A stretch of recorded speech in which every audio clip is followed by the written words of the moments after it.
Are you ready to become awesomer? Hello everyone, this is Umar, your host, and welcome to the No Limit Selling Podcast, where industry leaders share their tips, strategies, and advice on how to make you better, stronger, faster. Get ready for another episode.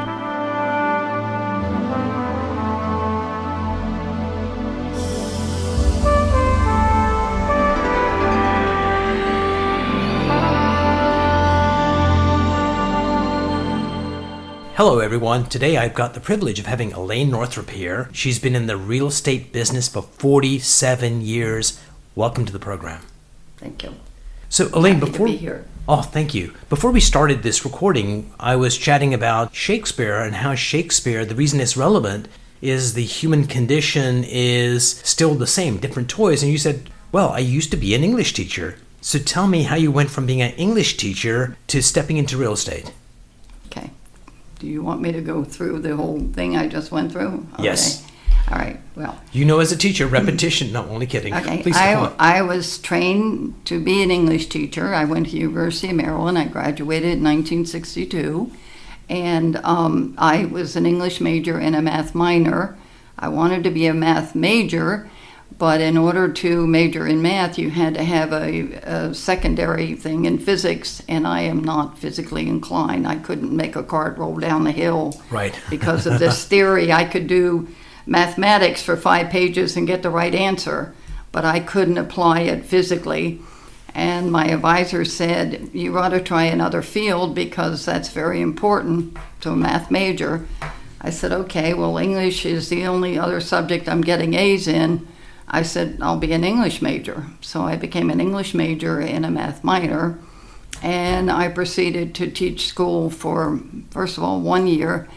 And in those days, a teacher's salary was $5,500 a year.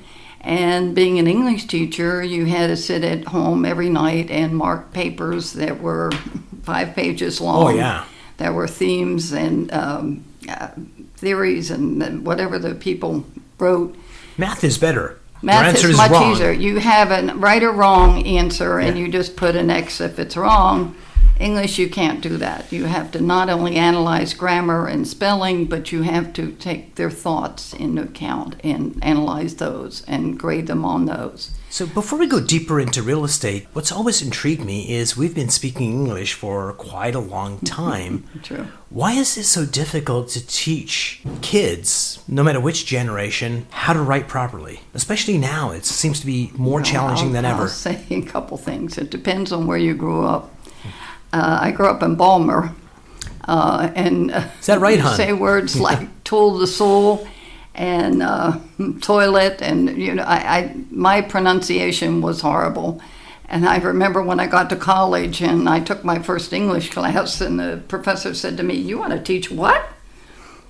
So anyway, but I learned to speak proper English, and it's very important for children to learn to speak that too. But teaching English was a lot more than about just grammar and spelling. It was about poetry, understanding Shakespeare, about reading great novels. It's about thinking. It is much deeper than just getting your language correct. So you're minding your own business, you're an English teacher, and how does real estate come into your life? Well, first of all, I quit being an English teacher to go into the airlines because I always wanted to travel and fly. Nice. And were you a Pan Am gal? No, I was American Eastern Airlines.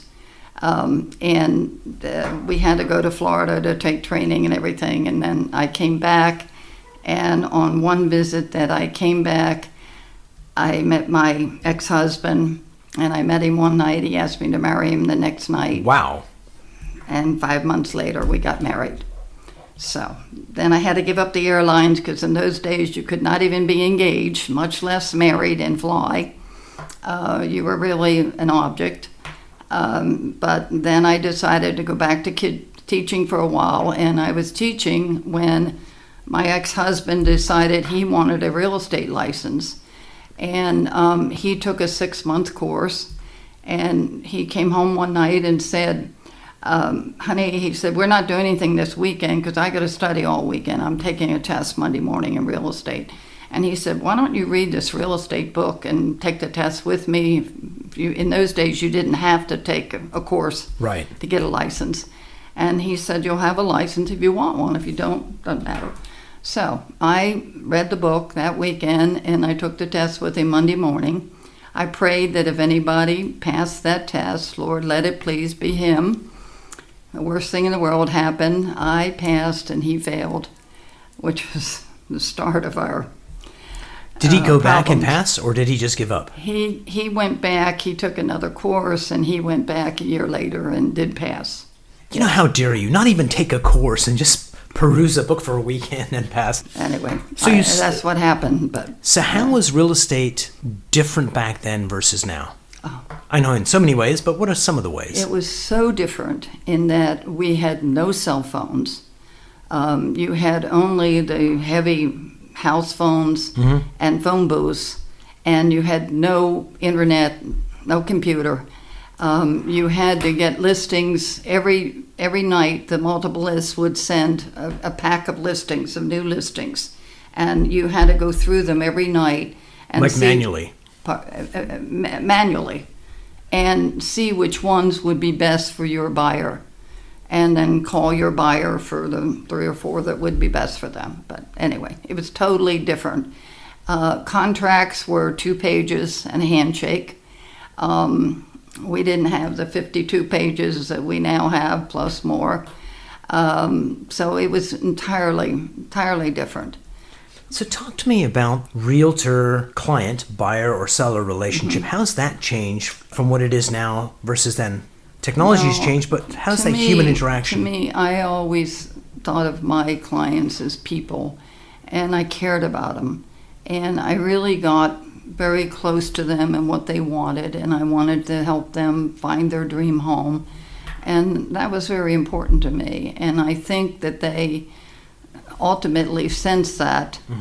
After I got past I went through a bad period in real estate when I first started. Right. That I unfortunately had a victim story, because that's when my ex-husband ran off with my best friend and left and wouldn't pay any child support. I had 2 small children, 6 and 4. And so I had to take over the finances of the thing.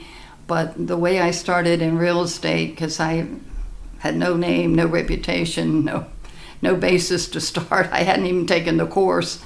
The way I started was telling everybody my victim story and thinking that people would feel sorry for me and then want to buy a house from me. Right. Well, that didn't work. People don't want to deal with a victim. They want to deal with a victor. And once I found this out, for the first 6 months, I didn't sell anything in real estate. And my manager, who had hired me, I was coming from Howdy Spa. I had worked there for 8 years. I was their top salesperson. And coming from that, my manager thought I was going to be the top agent in my office. But I proved him wrong, and I was at the bottom, and he was going to fire me at that point.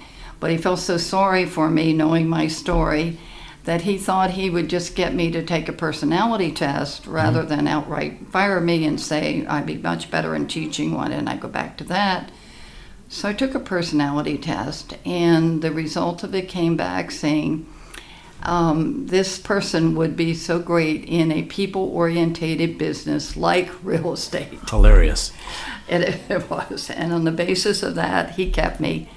And I changed my tune. Instead of making real estate about me, and I made it about them, about the clients. And the next 6 months, I sold $1 million, which was a lot in those days. Absolutely. And then I went on from there, and I went from rock bottom to the top, where I was Coldwell Banker's number 1 agent internationally for 3 years in a row. Brilliant. So let's backtrack. Great story. So 6 months, no success. What kept you going? It'd be so easy to give up. What kept you going? The thought that I could earn more money in real estate, and I really needed to, because I had 2 small children. So necessity. It was, yes. It was something that I saw people around me making more money, and I really needed the money at that point. So it was probably being money hungry that kept me in the business, but then I learned to care about people and work on their needs and forget about mine and forget about my story and help them find what they wanted. Brilliant.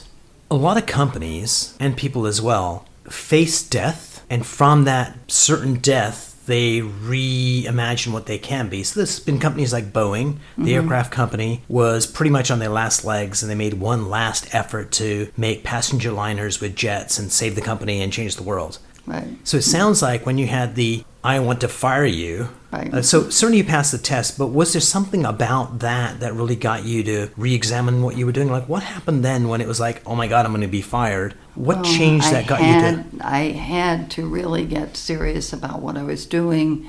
I was now devoting more time. Now, I had to raise 2 children on my own too, but I was now putting more time into real estate, and I can't say less into my children because I always cared about them, but I was working up to 60 hours a week and just making other people more important. And I also took business that other agents didn't want. I did open houses for other agents, which I found to be very lucrative. And I still do. I still do open houses because the people that come to open houses are looking to buy something.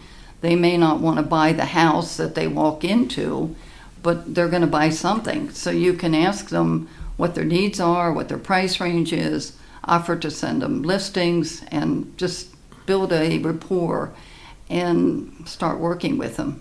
Elaine, help me understand. Like you just said, open houses, it's a gift. There's a gentleman in town, Michael Schiff, who's very successful in real estate, and he had told me, I love open houses because I get a lot of business out of those. Right. But yet there's other agents that see it as a punishment. So it's about mindset as, I got to do another open house. No one's coming. They don't work.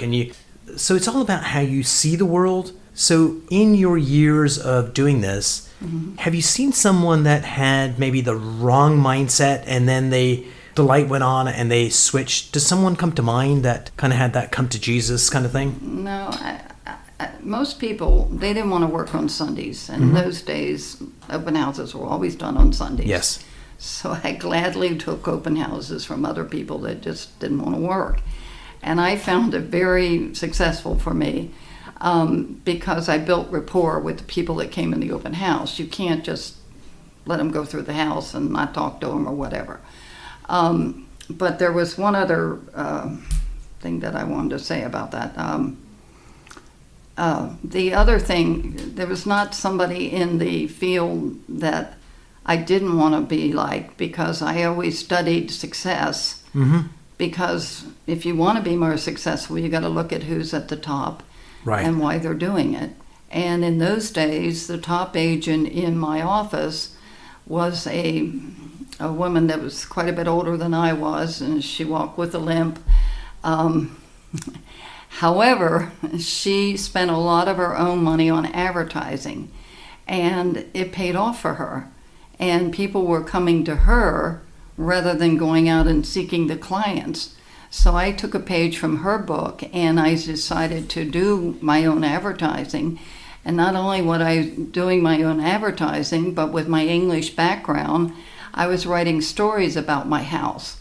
I gave every house a little name. I'm about to give you a high five. Huh? I'm about to give you a high five. That is brilliant. Thank you. I gave every house a little name. I called it Cinderella, and I said that somebody waved a magic wand and made this rather ordinary house into a raving beauty. But you better see it tonight before the stroke of midnight, or it will be gone. So I wrote those kind of ads. Well, they caught on, and people would call me to list their house because they liked the ads and they wanted me to write a story about their house. Brilliant. So then I was getting a lot of listings, which is really the secret in real estate, is to have the listings, because then you get the buyer calls and you get the open houses and whatever else but if you work the listings, it's better to have listings than buyers. You had started the Northrop team. When you have a team, you have team members that come in, and it's your job as team leader to help them get better at what they do. Well, I have to say that when I first started a team, I did it more for administrative for people to help me to keep me out selling. Yes. Because I and still do have no computer sense, can't even turn on a computer, and I don't like office work. I don't like paperwork and everything. I like being with people and working with people. So my first team members were hired just to keep me out selling. Smart.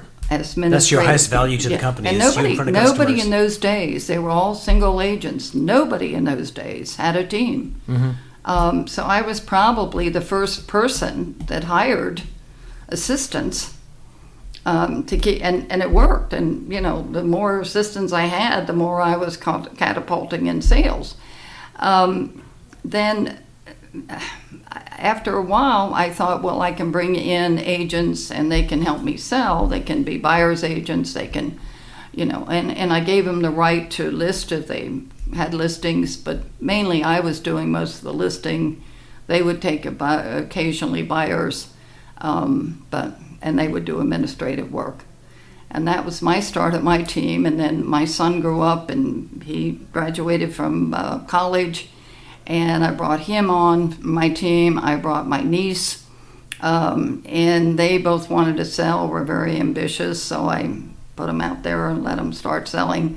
And there were a number of years that Craig worked for me, and then all of a sudden he wanted to go out on his own, which God bless him. And the difference between he and I is that I started from rock bottom with no name, no reputation, no money. And I went from rock bottom to about here. Mm-hmm. He started from here, and the sky's the limit. I mean, his ambition is beautiful and wonderful, and I'd like to think I had something to do with that. But he's taken it into brokerages. He now has 50-some offices throughout parts of the United States, and he's doing extremely well. We did $1 billion in sales last year. Very impressive. Okay. When I say we, now I work for him, so. Right. So, Elaine, what advice would you give your younger self that would have helped a lot back then?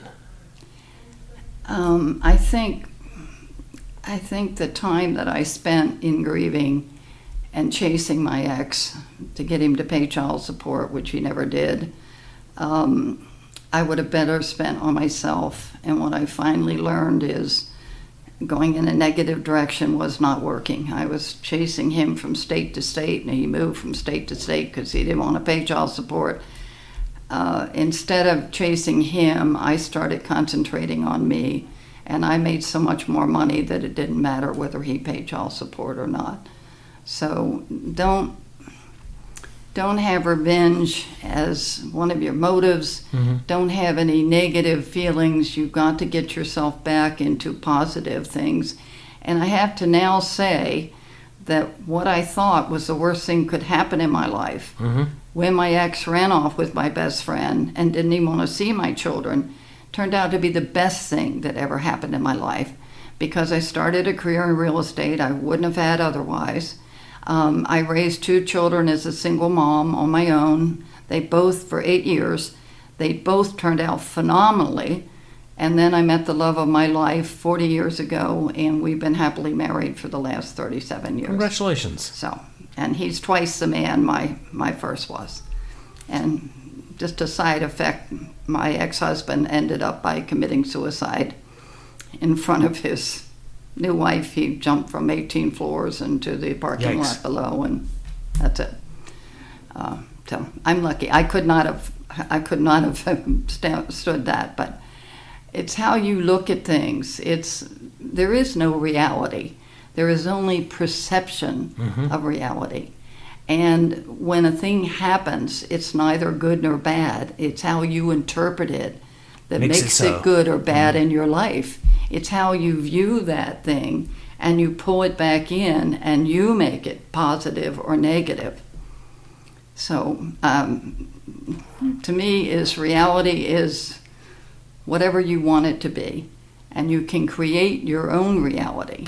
You can take any what if and make it into a what is by your belief and your positive actions in that direction. Brilliant.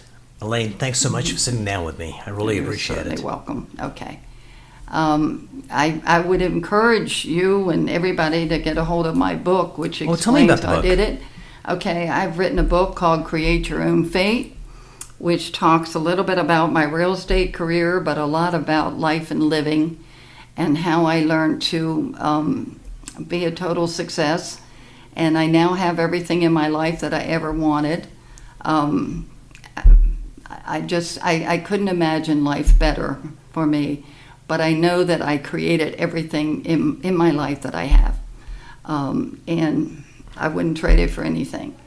But until I started thinking positive and went in the right direction and know that I could create these things, it didn't happen. Brilliant. But the book tells you how to do it, and the theory of creating anything you want in your life, and that is definitely possible. Yes, it is. Right.